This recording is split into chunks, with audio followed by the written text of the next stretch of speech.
Now let's turn our attention to North Macedonia. This is a small landlocked nation in southeastern Europe. It is home to just 1.8 million people, and they have witnessed the worst tragedy in recent memory.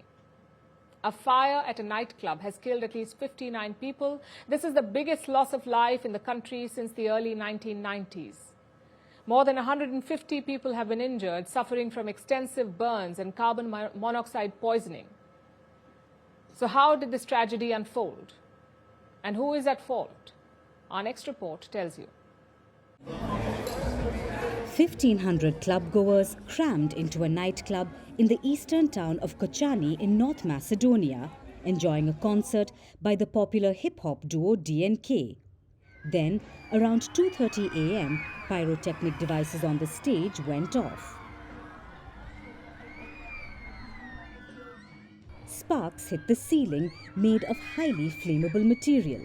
Within moments, the flames spread violently. Scenes of chaos erupted inside the club. Musicians urged people to escape quickly, most of whom were teenagers and young adults. People were running through the smoke, rushing towards the exit, getting caught in the crush and being trampled on. The fire broke out. Everyone started screaming and shouting, "Get out! Get out!" But unfortunately, there was only one exit, and there were 1,500 people inside. Then everyone started pushing each other, so I headed for the exit. I don't know how, but I ended up on the ground. I couldn't get up, and at that moment people started stomping on me. As the blaze ripped through the nightclub, at least 59 people died, including one of the two lead singers. More than 155 people were injured, dozens of whom suffered from extensive burns and carbon monoxide poisoning. I am the father of one of the children affected by the great tragedy. She has burns, also has smoke inhalation. I just know that there are many children who have suffered. The doctors are doing their job, but the number is big. This is the worst tragedy in recent memory to befall North Macedonia, which is home to about 1.8 million people. This small Southeast European country has declared a 7-day period of mourning. The government has offered its condolences. We express our condolences to the families of the victims, and we need to remain calm in our intention to take all steps to ensure that such a thing never happens again. Many European leaders have condoled the tragedy, including European Commission President Ursula von der Leyen and neighboring Serbian President Aleksandar Vučić. An investigation is underway. According to the preliminary findings, the nightclub was operating illegally with a crowd far exceeding the venue's capacity.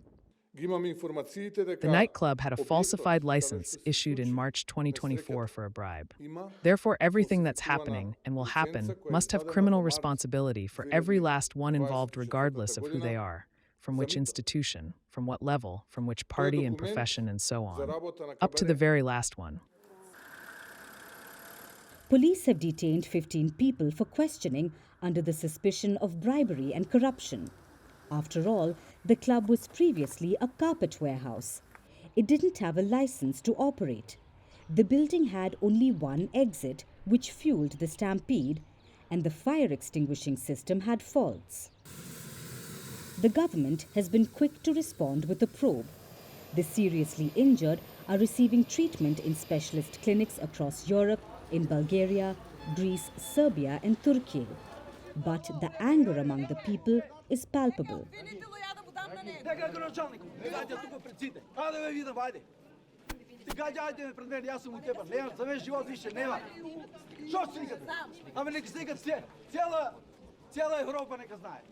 The tragedy that occurred in the small, dark, and illegal former warehouse has shocked and angered the Balkan nation.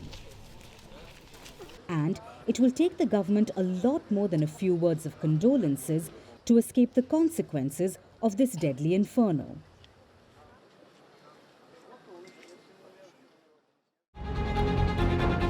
Firstpost brings you the Ideas Pod at the Ricina Dialogue 2025, the largest gathering of global policymakers, thought leaders, and innovators Now on the fastest growing international news platform.